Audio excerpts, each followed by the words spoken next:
గోన బుద్ధారెడ్డి. గోన బుద్ధారెడ్డి 13వ శతాబ్దములకు చెందినవాడు. ఇతను కాకతీయుల సామంతరాజుగా పనిచేశాడు. ఇతను తన తండ్రి పేర ద్విపద ఛందస్సులో రంగనాథ రామాయణము రచించాడు.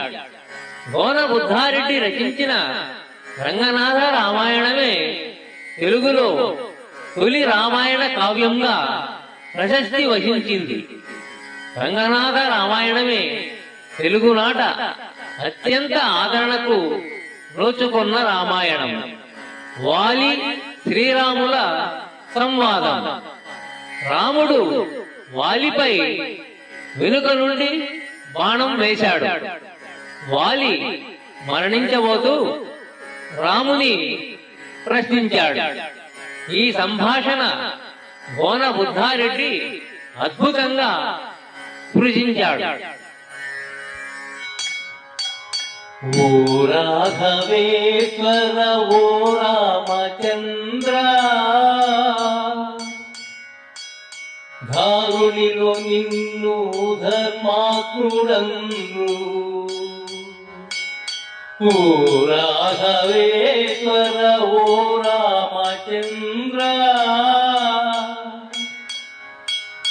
ధారునిలో నిన్ను ధర్మాత్ముడందు. దమమును శమమును దయయు సత్యంబు, సమబుద్ధియును నీతి సౌమనస్యంబు, మొదలైన సద్గుణంబుల రాశి వదుతు, పొదలిన నీ పెంపు పొల్లగా చేసి,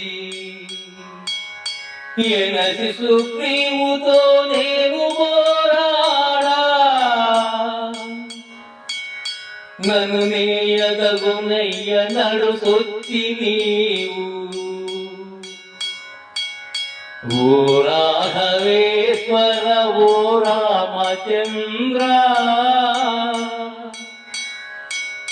ధారునిలో నిన్ను ధర్మాత్ముడందు. ఏను నీకపకారమెన్నడు చేయ, ఏను నీకపకారమెన్నడు చేయ, నేను నీకొక దోషమెప్పుడు చింతింప. నీకు శత్రుడగాను నీ శత్రు కూడా, నీకు శత్రులు చేయు నిఘ్నుతులు నేరుగా. తిరిగి ఉపేక్షింపనిటు చేయతగునే. ఓ రాఘవేశ్వర ఓ రామచంద్ర, ధారునిలో నిన్ను ధర్మాత్ముడండ్రు. ఇరిగియు నిర్గవైచిన వంశతిలక, శరభకంఠీరవాశార్థుల కోల, కైహరినాదుల ఖండింపగోరి, వసుధరాజులు వేద భక్తులుగాక. ఏసకి క్రోధుల బట్టి ఎందు చంపుదురే. ఓ రాఘవేశ్వర ఓ రామచంద్ర, ఓ రాఘవేశ్వర ఓ రామచంద్ర, ధారునిలో నిన్ను ధర్మాత్ముడందు. అక్కసూనుండు నేనన్న తమ్ములను, కర్కసమతి భూమి కారవం పెడలి, అడరి మేమట్లైన నైతినిగాక, కడగి నీకు సంపకారణం దేని. ఓ రాఘవేశ్వర ఓ రామచంద్ర, ధారునిలో నిన్ను ధర్మాత్ముడండ్రు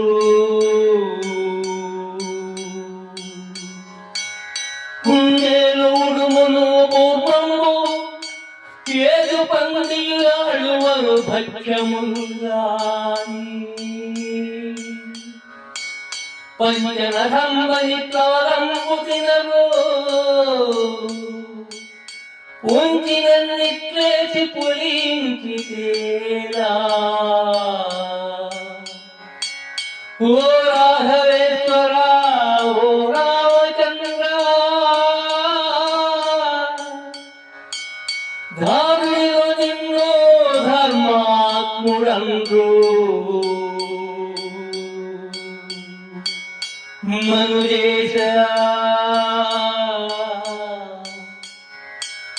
మనుజేశ ఇంక నా మాంస రక్తములను అనుభవింపు నీవు నన్ను జుండు కూడి మనుజేశ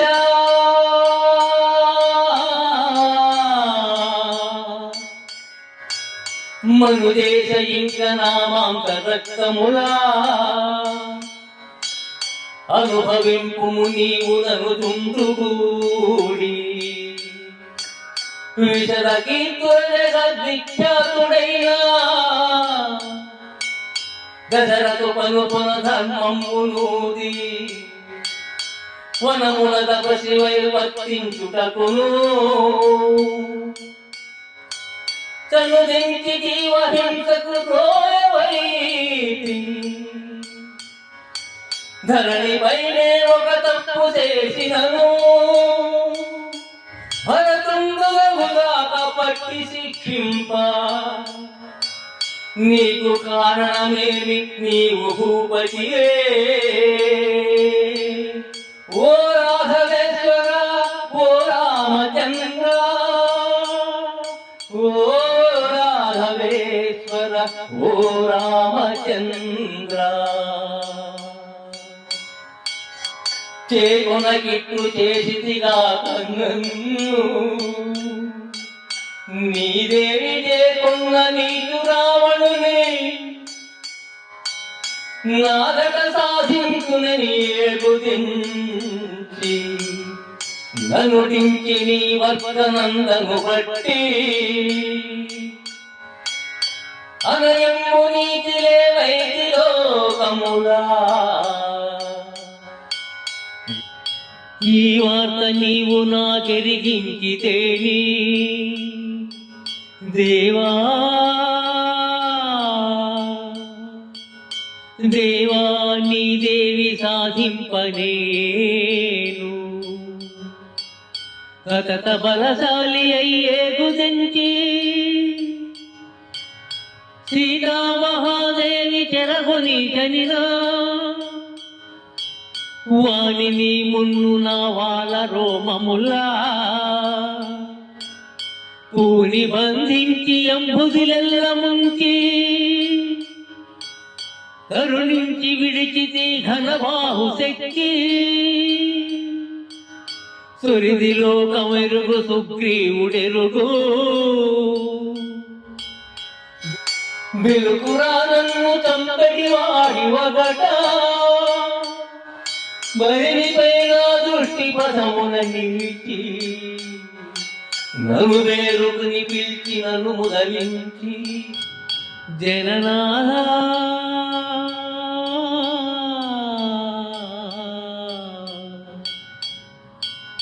జననాథ కడిమిమై చంపలేవైతే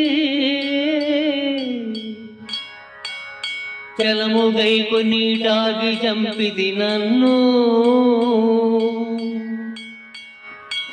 తలబోయనిది రాజధర్మమే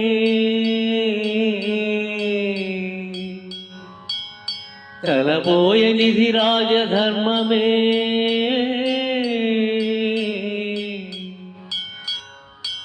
ఓ రాఘవేశ్వర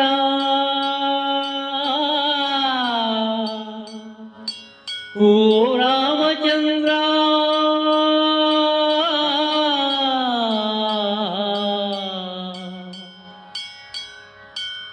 ఓ ఓ రాఘవేశ్వర ఓ రామచంద్ర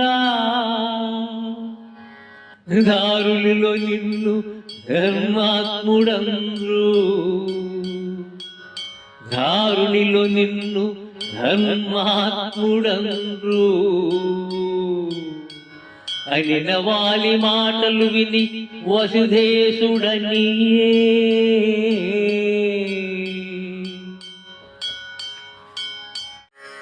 ఓ రామ, నిన్ను అందరూ ధర్మాత్ముడు అంటారు, సద్గుణాల రాశివి అంటారు. అట్లాంటి వాడివి నన్ను ఏ కారణముగా సంహరిస్తున్నావు? నేను నీకు ఎప్పుడైనా అపకారం చేశానా? నేను నీకు శత్రువును కూడా కాను. పోనీ వేట అనుకుంటే సింహాలను, పులులను, జింకలను రాజులు వేటాడుతారే కాని కోతులను వేటాడుతారా? నేను సుగ్రీవుడు అన్నదమ్ములము. మా మధ్యలో నువ్వు దూరి ఇలా చేయడం ఎంతవరకు సబబు? పోనీ ఆహారం కోసం నీవు ఇలా చేశావనుకుంటే మీరు కుందేలునో, ఉడుమునో, కూర్మమునో తింటారు కాని కోతులను తినరు కదా. ఎలాగూ సంహరించావు. నువ్వు నా తమ్ముడు నా రక్త మాంసాలను అనుభవించండి. జగద్విఖ్యాతుడైన దశరథుని కుమారుడవు. వనములలో తాపసివై తిరుగాడు నీవు జీవహింసకు పాల్పడవచ్చా? ఒకవేళ నేనొక తప్పు చేశానని అనుకున్నా నన్ను భరతుడు పట్టి శిక్షించాలి. కాని ఇప్పుడు నువ్వేమైనా రాజువా? నీ దేవిని రావణుడు చెరపట్టాడు. నీవు నా వద్దకు వచ్చి నన్ను కోరితే ఆ నీచ రావణుని దండించి నీకు సీతను ఇచ్చేవాడిని కదా. వాడిని ఇంతకు ముందే ఒకసారి నా తోకతో బంధించి సముద్రములో ముంచి పోనీలే అని కరుణించి వదిలిపెట్టాను కదా. నన్ను సంహరించడం నీకు ధర్మమా? ఇది రాజధర్మమా?